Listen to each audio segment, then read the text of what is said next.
Welcome back to another technical video.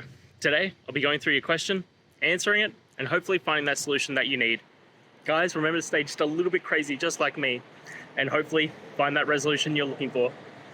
Now, let's continue on to the video.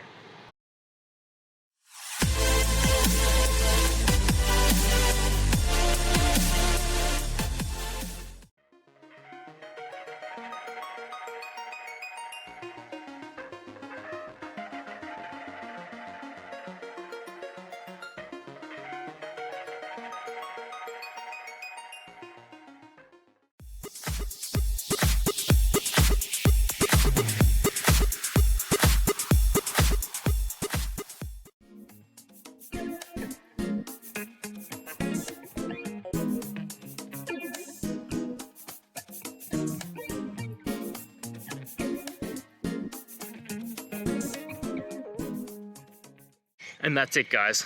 I hope that video helped find the resolution you're looking for. If it did, please, I'd appreciate it if you could hit subscribe. Until the next time you need more technical help, I hope you have a good one. Cheers.